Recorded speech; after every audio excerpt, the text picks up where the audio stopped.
আসসালামু আলাইকুম। আমি পপি। দীর্ঘ ২৮ বছর চলচ্চিত্রে কাজ করেছি, অনেক সুনামের সাথে, সম্মানের সাথে। কোটি কোটি দর্শকদের ভালোবাসা পেয়েছি, ইন্ডাস্ট্রির মানুষের ভালোবাসা পেয়েছি।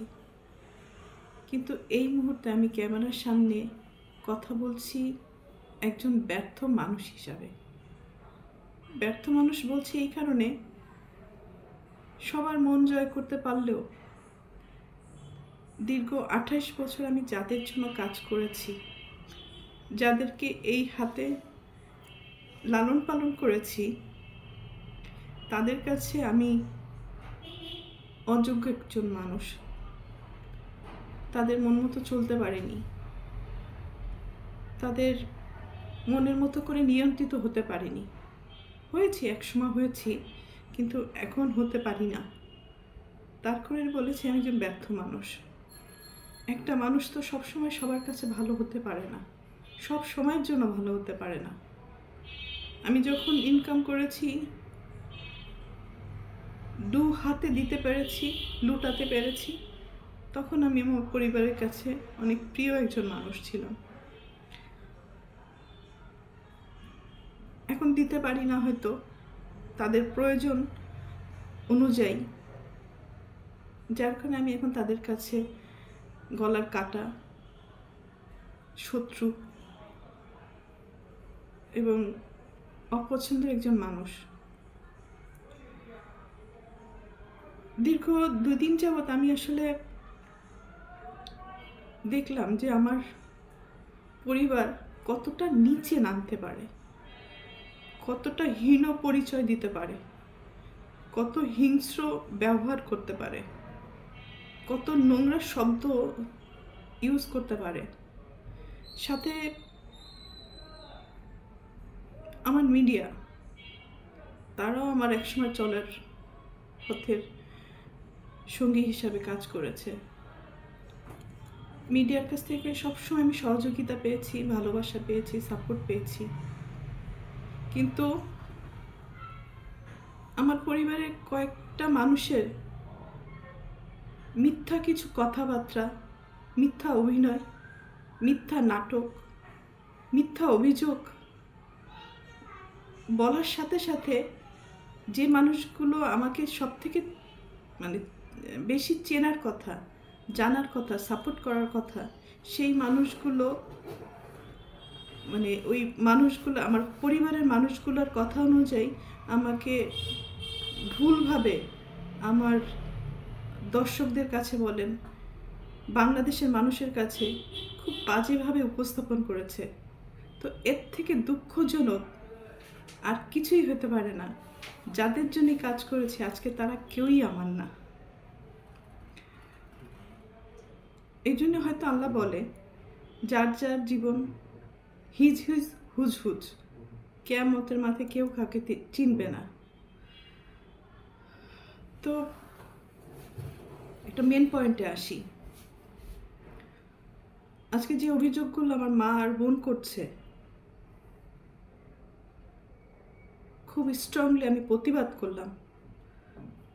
এর পুরোটাই মিথ্যে, বানোয়াট, এবং তাদের স্বার্থ উদ্ধার হয়নি বলে আজকে সত্য একটা জিনিসকে অসত্য বলে প্রমাণিত করার চেষ্টা করছে। আমি একজন শিল্পী মানুষ, আমি কি ভূমিদস্যু? আজকে যাদেরকে আমি এই ২ হাতে ছোটবেলার থেকে লালন পালন করেছি, যাদেরকে আমি মানুষ করেছি, আমার জীবনের অনেকগুলো সময়, সুন্দর একটা সময়, প্রতিটা মানুষের একটা সুন্দর সময় থাকে নিজের জীবন উপভোগ করার সময়। সেই সময়টা আমি তাদের জন্য ব্যয় করেছি, তাদের পিছনে ব্যয় করেছি, তাদেরকে মানুষ করার জন্য। কারণ আমার বাবা মায়ের সন্তান আমার সন্তান না, কিন্তু তারা কিন্তু আমার দায়িত্ব না। তারপরেও আমি আমার ভাই বোনদেরকে নিজের সন্তান হিসেবে লালন পালন করেছি, দায়িত্ব পালন করেছি। নিজের ভবিষ্যৎ, নিজের ভালো লাগা, মন্দ লাগা অনেক কিছুই বাদ দিয়ে দিয়েছি শুধু আমার ভাই বোনদেরকে মানুষ করার জন্য। কিন্তু এখন এসে দেখলাম মানুষ তো হয়নি, হিংস্র কিছু পশুও বলবো না, পশুরা তো আসলে খুব কৃতজ্ঞতা থাকে পশুদের মধ্যে, কিন্তু এদের মধ্যে সেই কৃতজ্ঞতা বোধটুকুও নেই। আর উপরের দিকে থুতু ফেললে তো নিচের দিকেই আসে। কাদের নামে অভিযোগ করব? অভিযোগ তো আসলে করে বাইরের লোকদের মানে নামে। আর আমি যেহেতু আমার ভাই বোনদেরকে, আমার বাবা মাকে অনেক ভালোবাসি, যার কারণে আমার জীবনে আমি অনেক কিছু ফেস করেছি তাদের দ্বারা। নির্যাতিত হয়েছি, লাঞ্ছিত হয়েছি, অপমানিত হয়েছি। নিজের এত বছর যে আমি ইন্ডাস্ট্রিতে ইনকাম করেছি, তারা আমার সাথে বেইমানি করেছে। আমার সমস্ত অর্থ আমার কাছ থেকে নিয়ে নিয়েছে। আমার টাকা দিয়ে কেনা সয় সম্পত্তি কোনো কিছুই আমার নামে ছিল না, আমার প্রত্যেকটা ভাই বোনের নামে ছিল। আমার অ্যাকাউন্টগুলো শূন্য ছিল এবং আমার গাড়ি, শুধু আমার দেহটা ছাড়া আমার কোনো কিছুই আমার ছিল না। সব কিছুই তাদের আন্ডারে ছিল। আমিও তাদের আন্ডারে ছিলাম। তো একটা পর্যায়ে এসে মানুষের জীবনে বেঁচে থাকার জন্য কিছু না কিছু প্রয়োজন হয়। তো বেঁচে থাকার মতো শুধু আমার জানটা ছিল হয়তো। তো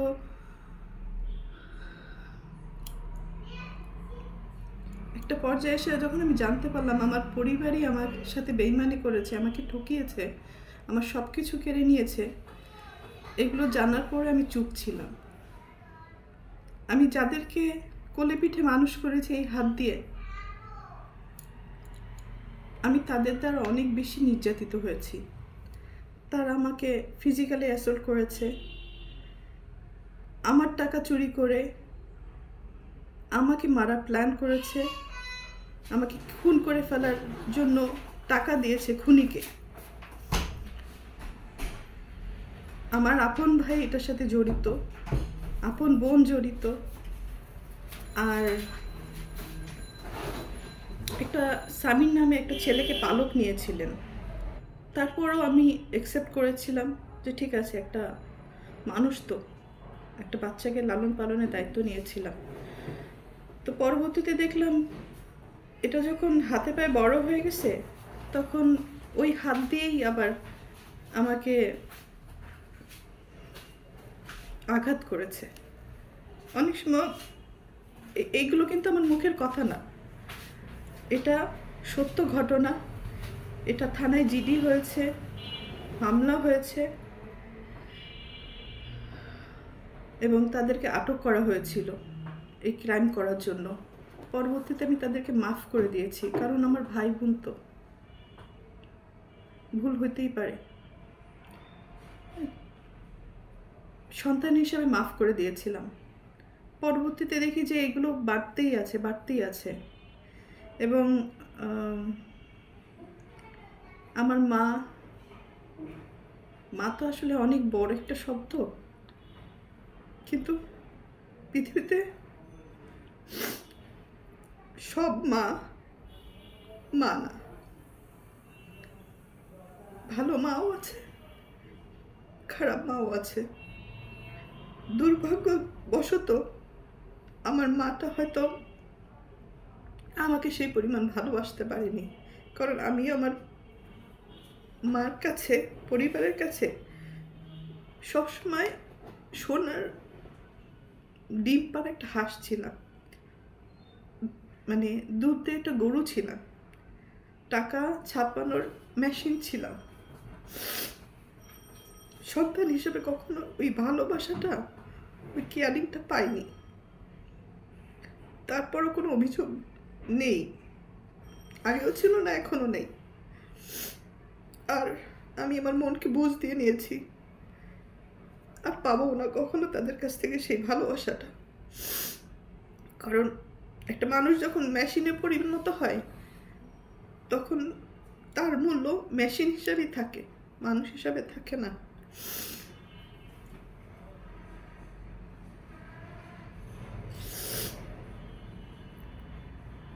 তো যাই হোক,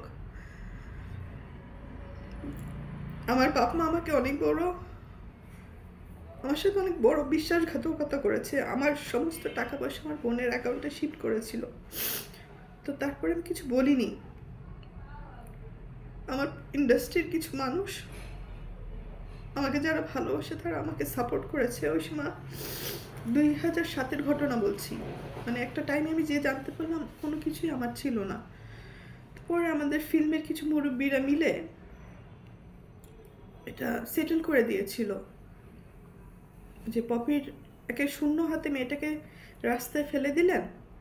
বিশেষ করে আলমগীর ভাইয়ের কথা বলবো, কারণ আলমগীর ভাই আমার কাছে, হয়তো আপনাদের কাছে হিরো, কিন্তু আমার কাছে একজন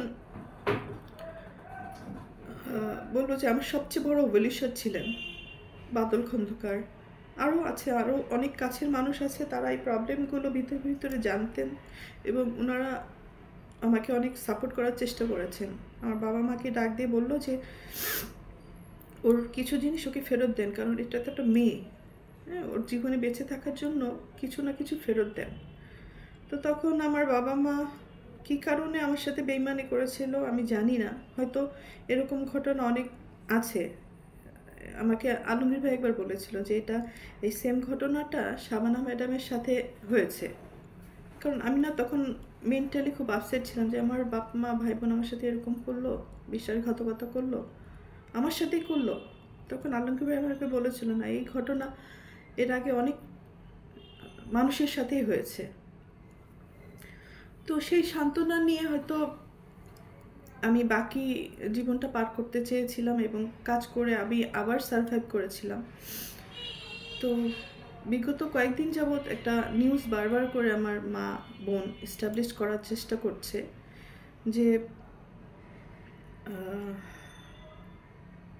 আমি জমি দখল করতে গেছি।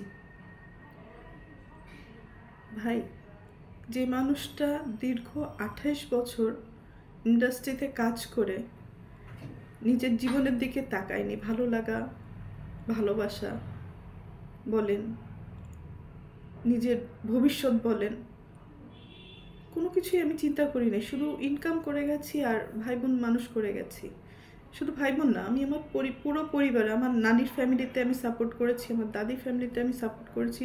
আমার কন্ট্রিবিউশন শুধু আমার ভাই বোন না, সব জায়গায় যতটুকু পেরেছি আমি সবাইকে সাহায্য করেছি। আমার মন মানসিকতা একেবারে ডিফারেন্ট, মানে আমি একা ভালো খাবো, ভালো থাকবো, আমি সবাইকে নিয়ে ভালো থাকতে চেয়েছি, ভালোভাবে বাঁচতে চেয়েছি।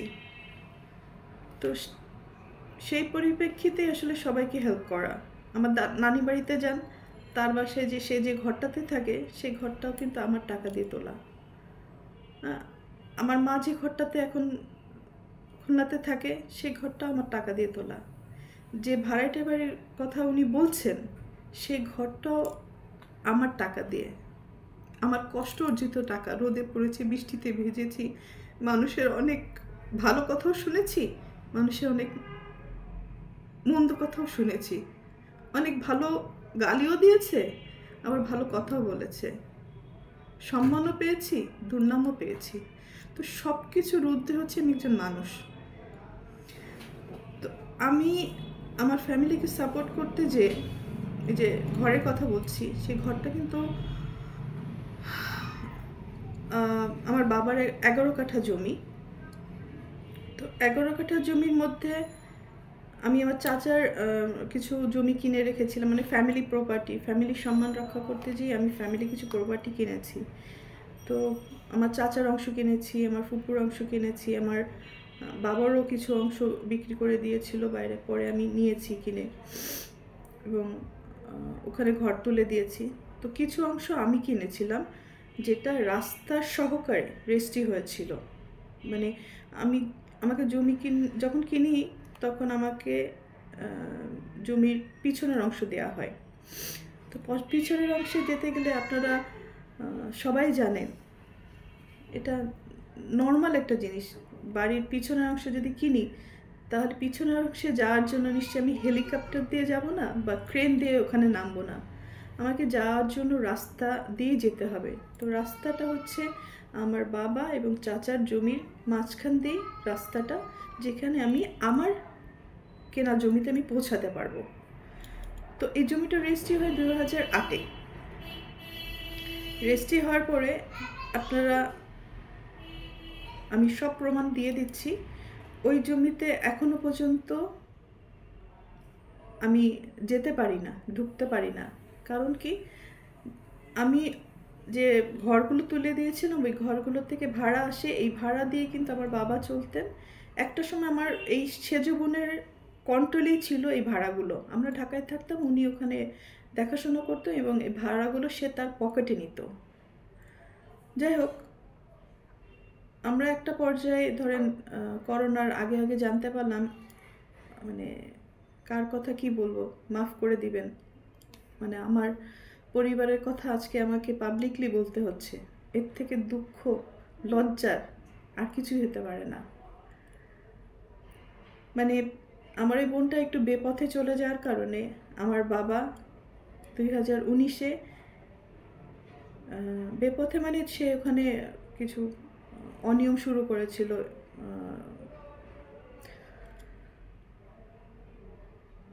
নেশা জাতীয় ব্যবসা শুরু করেছিল, জিনিসের স্মাগলিং শুরু করেছিল, সুদের ব্যবসা শুরু করেছিল। তো আমাদের যতটুকুই আছে সম্মান ফ্যামিলিতে, মানে দেশের মানুষের কাছে সম্মান বলেন আর খুলনার মানুষের কাছে সম্মান বলেন, এই সব কিছু, মানে সব কিছুর কি বলে, সব কিছুর কারণে আমার বাবা তাকে এগুলো স্টপ করতে বলে। তো উনি স্টপ করে না এবং আমার মা তাকে এই সমস্ত অকারেন্সের জন্য তাকে সহযোগিতা করে, সাপোর্ট করে।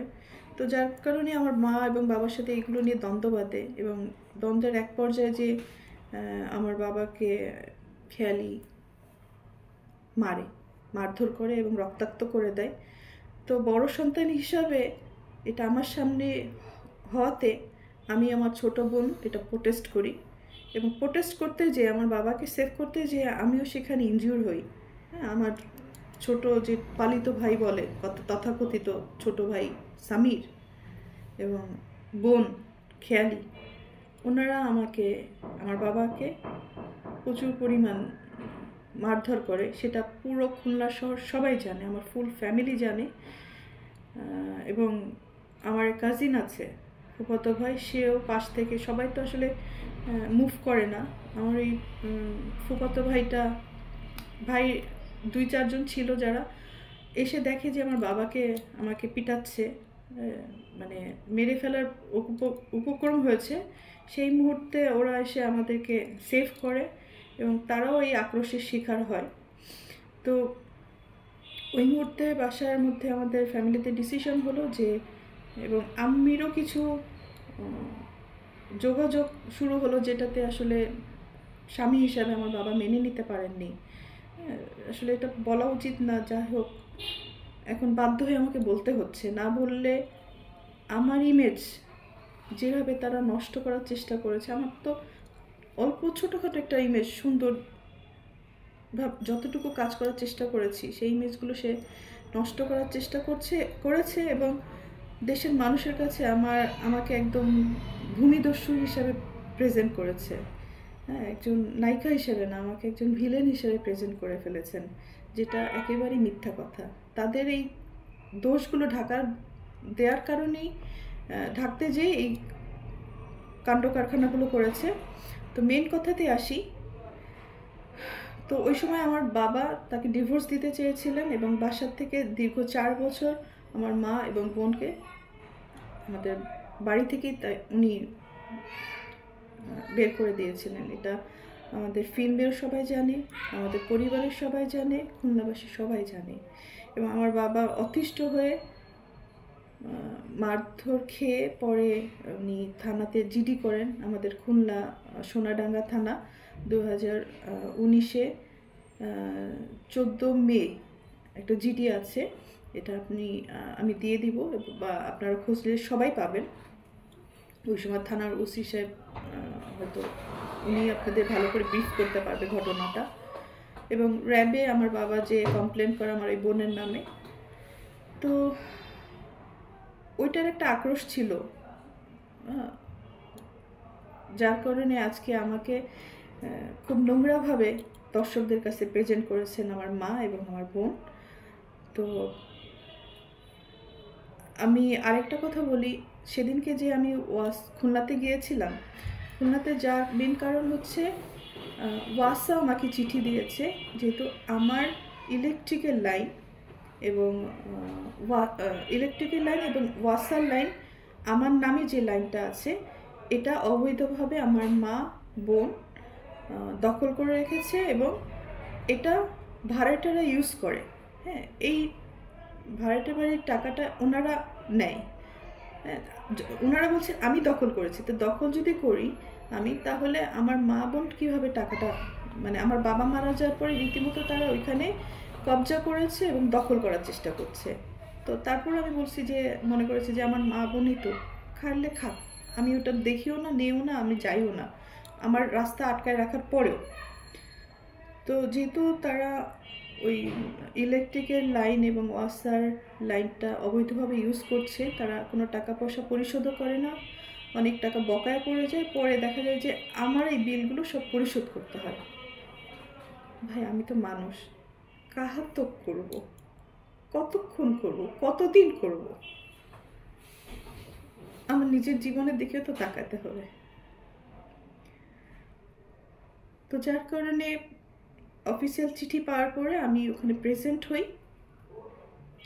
প্রেজেন্ট হওয়ার পরে ওয়াসার একটা শুনানি ছিল যে ওয়াসার যে লাইনটা, আমার এই লাইনটা ছিল আমার চাচির নামে, যেটা আমার বাবা ওনার ওখানে ইউজ করতেন, কিন্তু পরবর্তীতে এটা মানে এটা একটা অবৈধ লাইন বলা হয়। তো যার কারণে অনেকগুলো টাকা, আব্বু মারা যাওয়ার পর অনেকগুলো টাকা বিল বকেয়া পড়ে যায়। পরে ওটা আমার বোন দিতে অস্বীকার করার পরে আমি ওই বিলগুলো পরিশোধ করি এবং আমার চাচিকে বলি যে উনি এই লাইনটা কি করবেন। তখন বললো যে পপি, তাহলে তুমি টাকা পরিশোধ করছো, তুমি এই লাইনটা তোমার নামে নিয়ে নাও। তো আমি তখন বললাম যে ঠিক আছে, আমাকে দিয়ে দেন।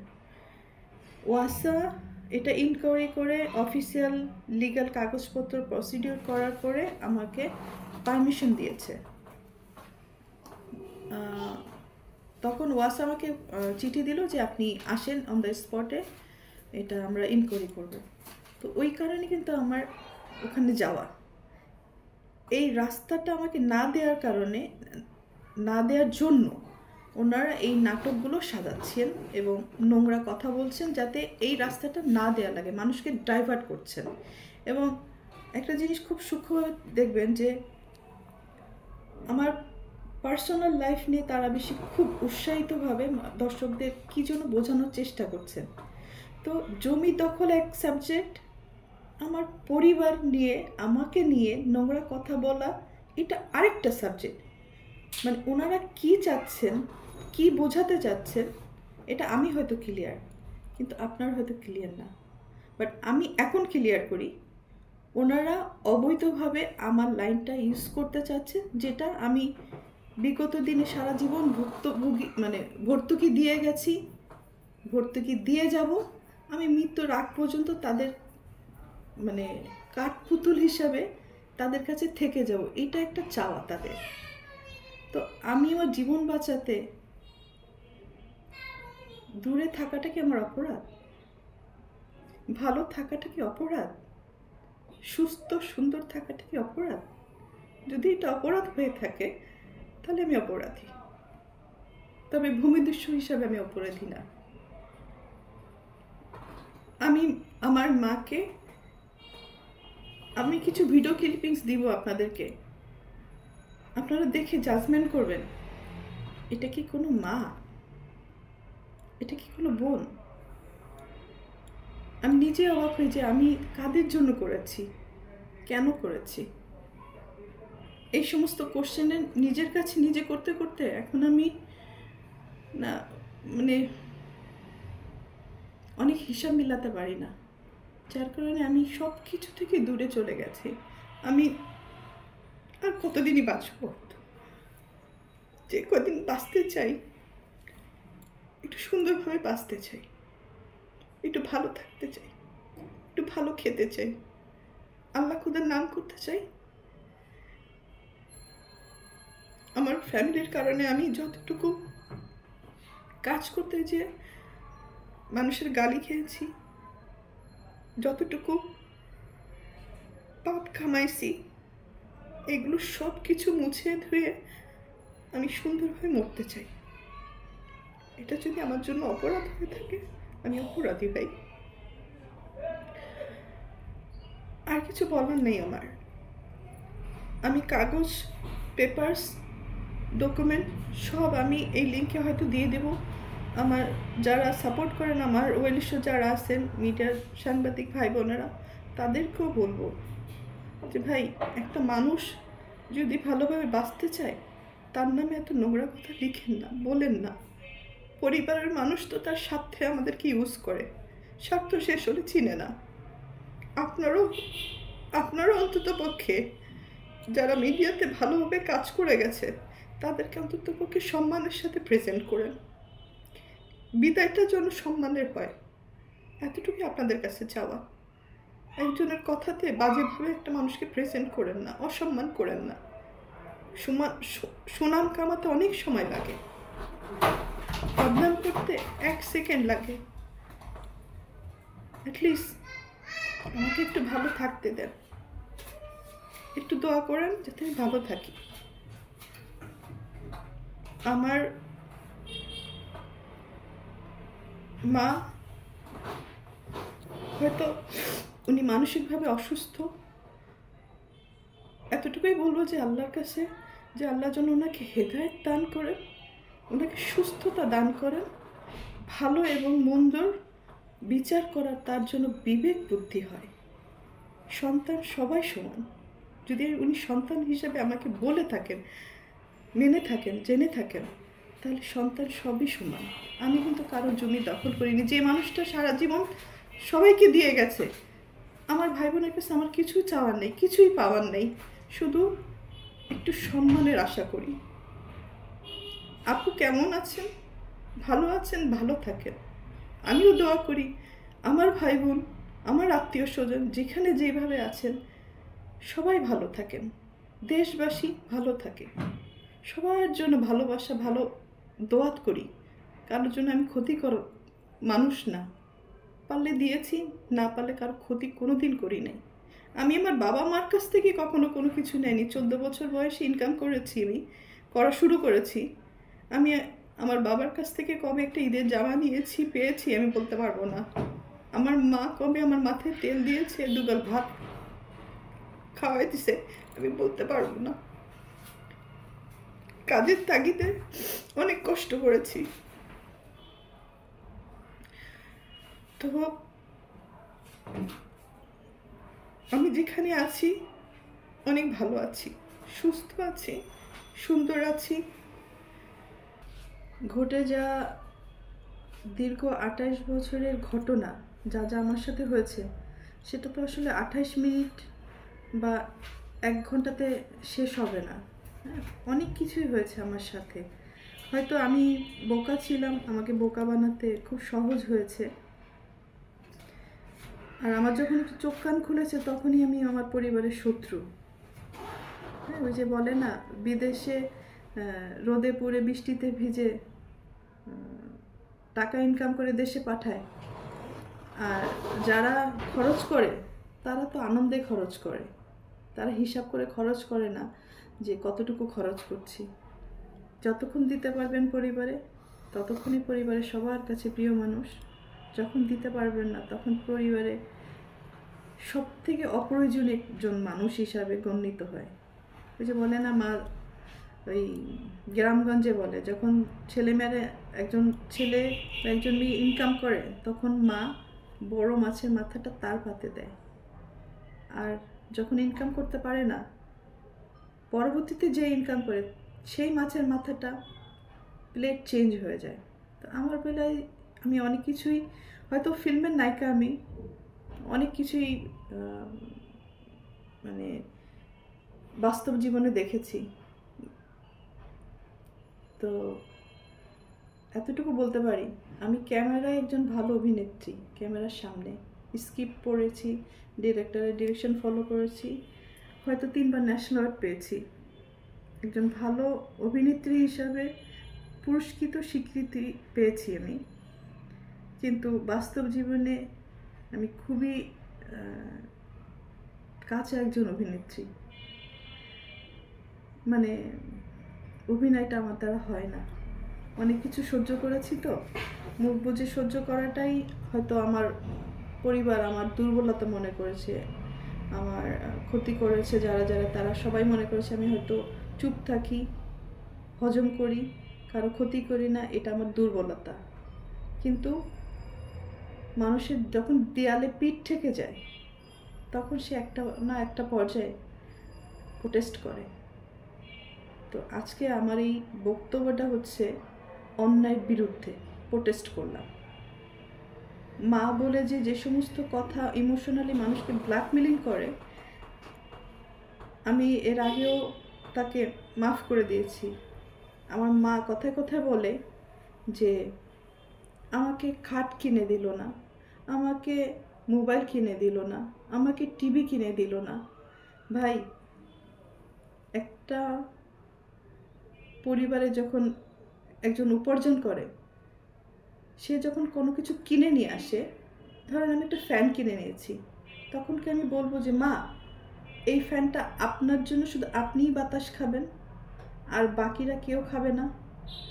বা আমার বাসায় আরও 5জন লোক আছে, 5টা ভাই বোন আছে, তো আমি কি ফ্যান কিনলে আমার মার জন্য একটা কিনবো, আমার 5টা ভাই বোনের জন্য 5টা ফ্যান কিনবো? একটা টিভি যখন কিনে নিয়ে আসি, তখন আমি আমার মাকে বলবো যে মা আপনার জন্য একটা টিভি কিনে নিয়েছি, এবং আমার আরও 5টা ভাই বোন আছে, এই 5টা ভাই বোনের জন্য 5টা টিভি কিনেছি।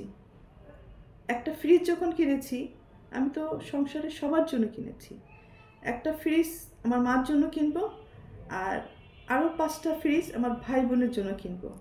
তাহলে আবার খাটের কথা বলে যে আমার খাট কিনে দেয়নি, তো আমার মার জন্য একটা খাট কিনবো, আমার 5টা ভাই বোনের জন্য 5টা খাট কিনবো। তো এরকম আমার কাছে দাবি করা হয়েছে। তো আমি জানতে চাই এই দাবিটা কি শুধু আমার বেলায় করা হয়েছে, নাকি পৃথিবীর সব মায়েরাই এই দাবি করে? আমার জানার খুব ইচ্ছা। আমি যথেষ্ট চেষ্টা করেছি আমার মা ভাই বোনকে ভালো রাখার জন্য। আমার বাপ মা আমাকে পড়াশোনা করায় ভালো ডাক্তার বানাতে পারতো, ইঞ্জিনিয়ার বানাতে পারতো, একজন কোরআনে হাফেজ বানাতে পারতো। অনেকে ব্যঙ্গ করে বলে আপনার মা আপনাকে নায়িকা বানাইছে। নায়িকা বানানোটা কি খুব কৃতিত্বের কাজ? নায়িকা বানালে তো একটা ভালো ফ্যামিলিতে বিয়েও হয় না। আমি আমার ভাই বোনকে পড়াশোনা করে মানুষের মতো মানুষ করতে চেয়েছি। আমি চেয়েছি তারা ওই ডাক্তার হোক, ইঞ্জিনিয়ার হোক, নিজের পায়ে নিজে দাঁড়া, একটা ভালো পরিবারে তাদের বিয়ে হোক। এটাই আমি মানে আমার সন্তানের জন্য যেভাবে আমি চাইতাম, আমার ভাই বোনের জন্য তাই চেয়েছি। কিন্তু মা হিসাবে আমার মা আমার জন্য কী চেয়েছে, আমার ভাই বোনদের জন্য কী চেয়েছে। তো ওই যে বললাম না, ভালো মা খারাপ মা পার্থক্য আছে। কেউ দুধ বেচে মদ কেনে, আবার কেউ মদ বেচে দুধ কেনে। তো পার্থক্যটা হচ্ছে অনেক কিছুই। এনিওয়ে, বিদায়টা এভাবে নিব। আপনারা সবাই আমার জন্য দোয়া করবেন যাতে আমি বাকি জীবনটা ভালো করে থাকতে পারি। আর এই যে বলে যে আমি মানে তাদেরকে মারার হুমকি দিয়েছি, ভাই যে গড়ে সে কি ভাঙে? আমি তো পারি নাই ভাঙতে, তাহলে তো আমি তাদের ভাঙার চেষ্টা করতাম। আমার বোন বলেছে আমি তাকে মেরেছি, দূর থেকে একটা ফুটেজ দিয়ে যে আমি তাকে মেরেছি। মারা তো হচ্ছে চর মারা, জুতা খুলে মারা বা পিটানো, এগুলোকে মারা বলে। আমার মুখের সামনে ক্যামেরা ধরেছে, আমি ক্যামেরাটা নিয়ে ফেলে দিয়েছি। আমি তো কোনোদিন বলতে পারব না আমি শাসন করেছি আমার ভাই বোনকে, কিন্তু কখনো কাউকে আমি মারিনি, বরং তাদের কাছ থেকে মার খেয়েছি। হ্যাঁ, তারা আমাকে মারার চেষ্টা করেছে আমার টাকা পয়সা সয় সম্পত্তি হাতিয়ে নেওয়ার জন্য, হজম করার জন্য। ঠিক আছে, আমার ফ্যামিলিতে আপনি একটু জিজ্ঞাসা করবেন আমার কোন বোনটা কত টাকা ইনকাম করে বা কি চাকরি করে, কত টাকা ইনকাম করে, আমার ভাই কয় টাকা ইনকাম করে, কি চাকরি করে। হ্যাঁ, তো আমার ফ্যামিলিতে একমাত্র উপার্জনের মানে সোর্স কিন্তু আমি ছিলাম। এখন হয়তো বড় হয়ে গেছে তারা, যে যার মতো, আমাকে চিনে না। যাই হোক, আমার এটা নিয়ে আফসোস নেই, চিনতে হবে এমন কোনো কথা নেই। আমার ভাই বোন এবং মাদের কাছে একটাই অনুরোধ, আমাকে চেনার দরকার নেই, আমাকে শুধু একটু ভালো থাকতে দিলেই আমি খুশি, আমাকে একটু সুন্দরভাবে বাঁচতে দিলে আমি খুশি, আমার কিচ্ছু লাগবে না। কারণ আমি সবাইকে দিয়ে এসেছি, আমি কারোর কাছ থেকে কিছু নিইনি। আমার ভাই বোন আমাকে খুন করতে আসে, এই যে কদিন আগেও আমাকে যখন খুন করতে এসেছিল আমি তাকে মাফ করে দিয়েছিলাম। সামি নামের যে ছেলেটা এবং আমার আপন ভাই মিলে আমাকে খুন করতে এসেছিল, আমি মাফ করে দিয়েছি। কিন্তু কদিন আগে বসুন্ধরায় ডাকাতি করতে যে ধরা পড়েছে ডিজিএফ এর পরিচয় দিয়ে, সেখানে কি মাপ পাবে? এগুলো কিন্তু আমার ওই ছোট বোনটার কর্মফল। একটা বাচ্চাকে আনলেই হয় না বা জন্ম দিলেই হয় না, তাকে লালন পালন করতে হয়, মানুষ করতে হয়। আমার মা অন্যায় কাজে সাপোর্ট না দিয়ে ভালো কাজে সাপোর্ট করলে, শাসন করলে আজকে তারা এই পথে যেত না। হায় রে দুনিয়া, একটা কথা না বললেই না। আজকে পৈতৃক সম্পত্তি নিয়ে আমার মা আর বোন যে নোংরামিটা করলো, দীপু আমার মা আর বোনকে বাসা থেকে বের করে দেওয়ার পরে দীর্ঘ 4.5 বছর 5 বছর বাবা আমার কাছে ছিল। তার সব কিছু আমি দেখাশোনা করেছি, তার ট্রিটমেন্ট থেকে শুরু করে সব কিছু আমার দায়িত্বে ছিল। তো অনেকবার সে হসপিটালে গেছে, অনেকবার সুস্থ হয়ে বাসায় ফিরেছে। তো এই সম্পত্তির কারণে অনেক বড় বড় ঘটনা আমার সাথে হয়েছে, শেষের দিকে আব্বুর সাথে হয়েছে। মানে বাবা যখন হসপিটালে ছিল, মানে তার ট্রিটমেন্টের সমস্ত টাকা পয়সা আমার টাকা। আমার এফডিআর ভেঙে আমি 1 কোটি টাকা কম হবে না, বেশি হবে, মানে যদি এটা বলতে হয়। আমি তার পিছনে আমার এফডিআর ভেঙে পেমেন্ট করেছি, সেই রিসিট বলেন, প্রমাণ বলেন, সব আমার কাছে আছে। স্টেট ব্যাংকে স্টেটমেন্ট উঠালে তো পাওয়া যাবে, এবং আপনারা হসপিটালে খোঁজ নিলেই পাবেন। অথচ যার সম্পত্তি নিয়ে এত নোংরা কথাবার্তা হচ্ছে, দখলদারি নিয়ে এত কথাবার্তা হচ্ছে, তারা কিন্তু একটা টাকাও খরচ করেনি আমার বাবার অসুখের সময়। যেই মারা গেল সেই তার সম্পত্তি নিয়ে ভাগাভাগি করছে, ব্লেম দিচ্ছে, নোংরামি করছে, দখল বুঝে নিচ্ছে। আর দীপু, বাবার লাশটাও ধরতে চাও নাই। আর আজকে বাবার সম্পত্তি নিয়ে কত রকম নোংরামি করছো। কোথায় ছিল এই সমস্ত? মানে তখন একবার চিন্তা করা উচিত ছিল, যার সম্পত্তি নিয়ে তুমি লাফালাফি করছো, ভোগ দখল করার চেষ্টা করছো, সেই লোকটাকে সারা জীবন গালি দিছ, তার সাথে দুর্ব্যবহার করছো, তার চেহারাও দেখো নাই। সব প্রমাণ কিন্তু আমার কাছে আছে, এটা আমি এখন দিব তোমাকে, যেত না। যাই হোক, শেষটা এটাই বলবো, আপনারা সবাই ভালো থাকেন, আমাকেও ভালো থাকতে দেন, সম্মানের সাথে যেন আমার মৃত্যু হয় এই কামনাটুকু করে আমি বিদায় নিই।